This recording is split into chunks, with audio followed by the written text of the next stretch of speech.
Hello everyone, this is Subhadarshini. Welcome to study rights.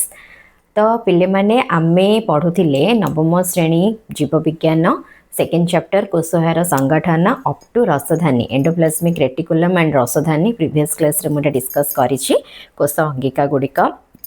तो दुईटा कोश अंगिका आमे कवर करथिले। तो आज चलो आउ दुईटा कोश अंगिका को पढ़िबा। तो third one is endoplasmic reticulum. तो एंडोप्लाज्मिक रेटिकुलम ये भी गोटे कोशरे थिबा अंगिका। तो आ विषय देख, यही जालिका न्यष्टि आवरणर बहिस्तर सहित संयुक्त होई कोश भितर विभिन्न दिग दे कोश झिल्ली पर्यंत विस्तृत होई रही थाए। तो देख कौन कहला, यही जालिका ता माने कौन, एंडोप्लाज्मिक रेटिकुलमटा होची गोटे जालिका। न्यष्टि आवरणर बहिस्तर सहित, न्यष्टि फर्स्ट देख मुझे डायग्राम रे तुमको देखुची, एटा हे गला हमर कोश, ओके, कोश झिल्ली। देन मझिरे हमर रहुची न्यष्टि बा न्यूक्लियस जहाको कहंती। से कहला न्यष्टि आवरण, न्यष्टिर आवरण को आमे कौन कहबा, न्यष्टि आवरण, जोटा को न्यूक्लियर एनवलप भी कहा जाए। तार बहिस्तर सहित ए बाहर पट सहित संयुक्त होई कोश भितर विभिन्न दिग दे, हे पारे ए दिग, हे पारे ए दिग, हे पारे ए दिग, तार जेकोनोसी दिग देकी कोश झिल्ली पर्यंत से विस्तृत होई थाए। एक रे कहला कौन, एंडोप्लाज्मिक रेटिकुलम गोटे जालिका। एटा जालिका सेटा कोठू केते पर्यंत विस्तृत होता है, न्यूक्लियर एनवलप बा न्यष्टि आवरणर बहिस्तर, भीतर पट न बहिस्तर बाहर पट दे अप टू कोश झिल्ली। एटा होचे हमर कोश झिल्ली। ए पर्यंत से एमती जाल बिछेई बिछेई ए टाइप रो जो रही थाए, एटा को होचे कौन, आमे पढ़िबा एंडोप्लाज्मिक रेटिकुलम। Okay, clear. प्रथमे जानिल एंडोप्लाज्मिक रेटिकुलम जोटा कि होची गोटे कोश अंगिका, सेटा जीव एंडोप्लाज्मिक रेटिकुलमटा कौन, आराम से ताको कहि परिबो कौन एंडोप्लाज्मिक रेटिकुलम, जे सेटा गोटे जालिका। फर्स्ट थिंग हैला सेटा गोटे जालिका, जाल टाइप रो। तो सेटा न्यष्टि आवरणरू कोश झिल्ली पर्यंत जेकोनोसी दिगरे, मु एठी गोटे एंडोप्लाज्मिक रेटिकुलम देखैली, से कोश रे एठी भी ये भी गोटे कोश एंडोप्लाज्मिक रेटिकुलम भी। ओके, तो विभिन्न दिग देकी अप टू कोश झिल्ली पर्यंत से कौन करि थाए, विस्तृत होइकी रही थाए। ओके, देन सेकेंड पॉइंट, यह दुई प्रकार एंडोप्लाज्मिक रेटिकुलमटा केते प्रकार, एटा भी क्वेश्चन आसीबो, जोटा कि अमसृण एंडोप्लाज्मिक रेटिकुलम आ गोटे होची मसृण एंडोप्लाज्मिक रेटिकुलम। ताहले एंडोप्लाज्मिक रेटिकुलम दुई प्रकार, गोटे अमसृण एंडोप्लाज्मिक रेटिकुलम एंड सेकेंडटा होची मसृण एंडोप्लाज्मिक रेटिकुलम। तो ए दुईटा रे कौन डिफरेन्स अच्छी, यदि जनक ना ये देखा, अमसृण एंडोप्लाज्मिक रेटिकुलम पृष्ठ भाग में राइबोसोम पुष्टिसार संश्लेषण करे। आम एटा देख जानी राइबोसोम काम कौन, राइबोसोम काम हो प्रोटीन सिंथेसिस बा पुष्टिसार संश्लेषण करवा। ओके, तो एंडोप्लाज्मिक रेटिकुलम पृष्ठ भाग में माने ता ऊपर पार्ट, एंडोप्लाज्मिक रेटिकुलम ये देखिए तार ऊपर पार्ट रे कौन रोचे, राइबोसोम रोचे। जो राइबोसोम कौन करुची ना कोश रे पुष्टिसार को संश्लेषण करुची, प्रोटीन सिंथेसिस करुची। ओके, देन मसृण एंडोप्लाज्मिक रेटिकुलम कौन करथाय, सुनो गोटे जिनस, मसृण एंडोप्लाज्मिक रेटिकुलम पृष्ठ भाग में कौन से राइबोसोम न थाए। ओके, से तो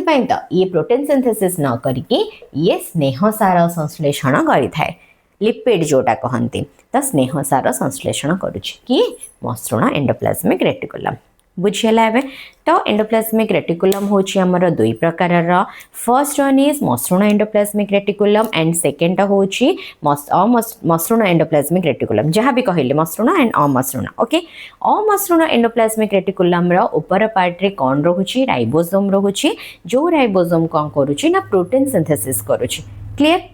मसृण एंडोप्लाज्मिक रेटिकुलम ऊपर भाग में कौन से राइबोसोम रहे नाही, सेठी कौन होता है ना स्नेहसार संश्लेषण होता है। बुझी आसला एबे। एंडोप्लाज्मिक रेटिकुलम रे जदि ए दुईटा भी आसीबो क्वेश्चन, एमती भी सर्ट टाइप रो एंडोप्लाज्मिक रेटिकुलम केते प्रकार कौन कौन लेख, बाकी तुम एतिक लिखिबो। नाइन तो जदि क्वेश्चन आसथाए डिफरेंस देखाओ, पार्थक्य दर्शाओ कहा कहा मझिरे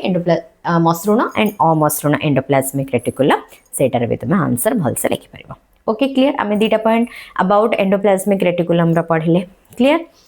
देन यही दुई प्रकार जालिकार कार्यधारा पृथक हेले मध्य एमाने परस्पर सहित संयुक्त होई रही थांती ये आउ गोटे पॉइंट देला देख ए दुई प्रकार जालिका दी प्रकार जालिका कौन देखिले गोटे अमसृण आउ गोटे हूँ मसृण दी प्रकार किंतु काम अलग अलग जड़े प्रोटीन सिंथेसिस कला बेले जड़े स्नेहसार संश्लेषण करुच्ची ओके अलग अलग काम हेले मध्य एमाने कोठी रहंती ना परस्पर सहित संयुक्त होई रही थांती एकाठी रही थांती ओके से एंडोप्लाज्मिक रेटिकुलम जोटा कि दी पार्ट रे विभक्त होईची किंतु सेमान काम अलग अलग हेले मध्य सेमाने एकाठी रही थांती ओके जहार पृष्ठभाग रे राइबोसोम रहिला से प्रोटीन संश्लेषण कला जे जहार अमसृण जे मसृण रहिला से स्नेहसार संश्लेषण कला क्लियर यह कोष भितर विभिन्न स्थान को विभिन्न पदार्थ प्रेरण करने सह कोष झिल्ली निर्माण में साहाय्य करिथाए यह को झिल्ली निर्माण बा मेम्ब्रेन बायोजेनेसिस प्रक्रिया कह जाए गोटे इंपोर्टेंट पॉइंट देख मेम्ब्रेन बायोजेनेसिस तुम क्वेश्चन भी जो आसला मेम्ब्रेन बायोजेनेसिस बा झिल्ली निर्माण प्रक्रिया किए करिथाए एंडोप्लाज्मिक रेटिकुलम करिथाए केमिति करिथाए देख कोष भितर विभिन्न स्थान को विभिन्न पदार्थ प्रेरण करने सहित ये कोष देखिले कोष मझे तो आम विभिन्न प्रकार अंगिका मान रही नेस्टी अच्छी नेस्टी भितर भी आम जो नेस्टी पढ़ा से देखा नेस्टी केमिति न्यूक्लियर एनभलप रोचे नेस्टी भितर केमिति डीएनए प्रेजेंट रोचे से गुड़ा सब जीन प्रेजेंट रोचे से सब आम पछरे देखा तो ये एमती टाइप आमर कोषटा संगठित होता है विभिन्न विभिन्न प्रकार कोष अंगिका रोचे तो ये कौन करें एंडोप्लाज्मिक रेटिकुलम कोष भितर विभिन्न स्थान को विभिन्न विभिन्न पदार्थ सब प्रेरण करें सब पदार्थ को पठेदेला ओके कोष झिल्ली निर्माण में साहाय्य करें आउ कौन करता ये जो कोष झिल्लीटी देखुं ये जो कोष झिल्ली ये कोष झिल्ली निर्माण की करें ये एंडोप्लाज्मिक रेटिकुलम करें ऑब्वियस कथा है कहीं आम फर्स्ट पॉइंट रे देखिले ना ये कौन नेस्टी आवरण बाहर को बाहरी बाहरी अप टू कोपन कोष झिल्ली पर्यटन जाए तो कोष झिल्ली निर्माण में एंडोप्लाज्मिक रेटिकुलम साहाय्य करुछि आउ जोटा को कहा जाए मेम्ब्रेन बायोजेनेसिस बा झिल्ली निर्माण प्रक्रिया क्लियर यह मध्य विभिन्न औषध और दूषित पदार्थर विपाक घटी थाए आउ कौन होता है विभिन्न प्रकार औषध आउ दूषित पदार्थर विपाक क्या मध्य होता है जोटा कि एंडोप्लाज्मिक रेटिकुलम मध्य होता है आम एंडोप्लाज्मिक रेटिकुलम रे बाकी आम एतिक जिनस देखिले जोटा कि एठी डायग्राम माध्यम तुम देखी जोटा कि मसृण एंडोप्लाज्मिक रेटिकुलम केमती होता है अमसृण एंडोप्लाज्मिक रेटिकुलम किपरि भाव में होता है तो एंडोप्लाज्मिक रेटिकुलम क्वेश्चन जदि शॉर्ट नोट्स किसी आसला बाकी एतिक ही लिखिबा एंडोप्लाज्मिक रेटिकुलम बुझी आसला देन चलो नेक्स्ट जीवा गोल्गी बॉडी नेक्स्ट कोष अंगिका ओके नेक्स्ट गोल्गी बॉडी एगुड़िकर आकार वक्राकार थली चेप्टा नली बा सूक्ष्म जालिका परी होता है गोल्गी बॉडी केमती देखिया को तीनटा टाइप देख गोटे है वक्राकार थली चेप्टा नली ओके ठीक से लिखिए चेप्टा नली आउ सूक्ष्म जालिका यहाँ मन रख सूक्ष्म जालिका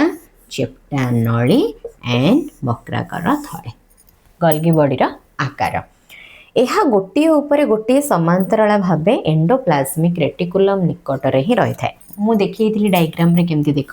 यहाँ आसीगला आमर कोष यहाँ नेस्टी तो नेस्टीर बाहर आवरण नेस्टीर जो एनभलप रहिला न्यूक्लियर एनभलप तार बहिर्भाग जाइए एंडोप्लाज्मिक रेटिकुलम जालिका भली एमती जाइए ओके तो ये कौटी रोचे गोटे उपर गोटे समांतराल भाव गोटे पर गोटे गोटे एमती देख पैरेलल पैरेलल हे का एंडोप्लाज्मिक रेटिकुलम निकट में रही एंडोप्लाज्मिक रेटिकुलम ये गोल्गी बॉडी आसला एमती समांतराल समांतराल भाव में देख बुक रे देख तुम ये डायग्राम दे मुझे देखी देख बुक रे भी देख आराम से ये डायग्राम अच्छी तो ये भाव में गोल्गी बॉडी अवस्थान एमती भाव से अवस्थान करें ओके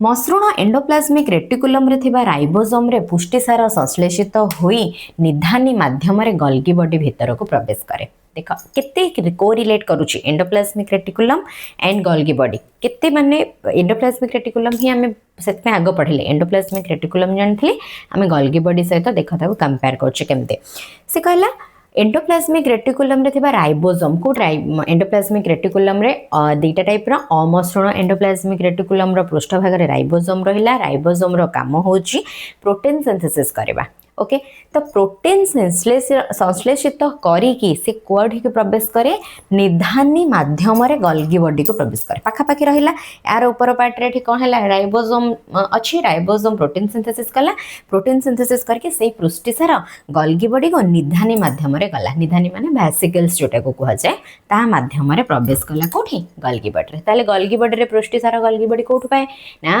मसृण एंडोप्लाज्मिक रेटिकुलम से राइबोसोम रखी राइबोसोम प्रोटीन सिंथेसिस कला निधानी माध्यम रे गल्गी बॉडी को गला क्लियर पूरा गोटे गोटे पॉइंट करके तुमको भांगी भांगी मु बुझाऊँ फिर भी जदि किसी बुझी न आसता डाउट थाए तो मते अगेन पचारे ओके परवर्ती समय रे सेही पृष्ठसार अणुगुड़िक सहित अन्य श्वेतसार स्नेहसार गंधक आदि अणु संयुक्त होई परिवहन निधानी द्वारा कोष भितर विभिन्न स्थान को आवश्यकता अनुसार प्रेरित होता है नेक्स्ट कौन हुए पृष्ठसार जमती गला सेमती सही पृष्ठसार अणुगुड़िक सहित पृष्ठसार सहित अलग भी कोष को आम सब प्रकार जिनस दरकार खाली पृष्ठसार देदेले हेनी ना सेमती श्वेतसार स्नेहसार गंधक आदि अणु संयुक्त होइकी परिवहन निधानी द्वारा परिवहन निधानी क्या पाखे अच्छी गल्गी बॉडी निधानी अच्छी तो ये समस्त कोषर विभिन्न स्थान को आवश्यकता अनुसार दिए प्रोटीन टा किंतु आने कोठू एंडोप्लाज्मिक रेटिकुलम ठू ओके तापरे एमती श्वेतसार स्नेहसार गंधक समस्त को पैक करके जो कोषर जो पार्ट जहाँ नीड करुची सेमानक पाखकू गल्गी बॉडी कौन करि थाए से सब जिनस पहुँचे थाए तार काम होची से परिवहन करि थाए क्लियर पुणी केतेक परिवर्तित पुष्टिसार अणु कोष बाहर को मध्य पठा जाई थाए कोष बाहर को मध्य आउ किछि अणु जदि आवश्यक करूछि आम ह्यूमन बॉडी प्राणी मानकर किछि बॉडी जदि आवश्यक करूछि से अन्य माने बाहर को कोष बाहर को मध्य से प्रेरित करिथाए के करिथाए गल्गी बॉडी आम गल्गी बॉडी विषय रे ही एठी पढुछे एमानंगर झिल्ली एंडोप्लाज्मिक रेटिकुलम सहित संयोग होई विभिन्न दरकारी पदार्थर आदान प्रदान रे सहाय्य करंती कहार एंडोप्लाज्मिक एमानकर झिल्ली एंडोप्लाज्मिक रेटिकुलम सहित संयुक्त है जेहेतु पाखापाखि अच्छा गल्गी बॉडी और एंडोप्लाज्मिक रेटिकुलम दुई जनकर झिल्ली पाखापाखि सहित संयुक्त ओके आउ विभिन्न दरकारी पदार्थर कौन करते लेन देन करते आदान प्रदान करते क्लियर उद्भिद कोष रे थिबा गल्गी बॉडी को डिक्टियोसोम कहा जाए एंड एटा बहुत ही इंपोर्टेंट जिते बेले तम भाया मो स्कूल भी पढ़ुली ना ये क्वेश्चन टा मोर बहुत ही फेवरेट थिला आ जिते बेले आसथिबो गल्गी बॉडी को कौन उद्भिद कोष कौन कह जाए डिक्टियोसोम ओके एटा बहुत इंपोर्टेंट क्वेश्चन एंड भल क्वेश्चन टा मध्य जोटा कि माने मोर तो फेवरेट क्वेश्चन थिला जिते तम मान स्टेज रे मु थिली एगुड़िक कोष भित्ति तैयारी रे साहाय्य करने सहित विभिन्न प्रकार एंजाइम क्षरण करथांती आउ कौन करथांती एगुड़िक ए जो गल्गी बॉडी रहिला कोष सहित कोष भित्ति तैयारी करथांती उद्भिद कोष रे डिक्टियोसोम कहा जाए ता माने कौन गल्गी बॉडी कोठी रहुची उद्भिद कोष रे मध्य रहुची तो उद्भिद कोष रे थिबा गल्गी बॉडी कौन करूची कोष भित्ति तैयारी करूची काहेकि ना कोष झिल्ली ऊपर आ गोटे पार्ट जो थाए कोष भित्ति थाए कोष भित्ति प्राणी मानक कोष रे एब्सेंट थाए एंड जो उद्भिद कोष रे सेटा प्रेजेंट थाए उद्भिद कोष रे थाए तो कोष भित्ति किए तैयारी कला गल्गी बॉडी तैयारी कला कोष भित्ति तैयारी सहाय्य करने सहित विभिन्न प्रकार एंजाइम क्षरण करथाए ओके कोष झिल्ली जो देखिले कोषर झिल्ली किए निर्माण कला एंडोप्लाज्मिक रेटिकुलम कोष भित्ति किए तैयारी कला गल्गी बॉडी ओके उद्भिद कोष को गल्गी बॉडी उद्भिद कोष रे ताको कौन कहा जाए डिक्टियोसोम कहा जाए ओके आउ एंडोप्लाज्मिक रेटिकुलम रा समति किछटा क्वेश्चन देखिले एठी गल्गी बॉडी मध्य ए सब गल्गी बॉडी आकार वक्राकार थड़ी चेप्टा नली सूक्ष्म चालिका पूरा एतिगिरो तुमको 5 ରୁ 10 क्वेश्चन आराम से शॉर्ट क्वेश्चन में मिल जाव बड़ा बड़ा पॉइंट भी अच्छी ओके तो आज क्लास रे हमें दुईटा क्वेश्चन पढ़ले तो काली माने नेक्स्ट क्लास रे हमें आउ दुईटा क्वेश्चन को पढ़ा जदि आ भितर किसी भी डाउट थाए एंड किसी भी जदि सजेस्ट करने को चाहूँ आराम से करें सजेशन दे पारे मत कि भी डाउट थाए तो टेक्स्ट माध्यम जनातु ओके तो for now thank you bye bye.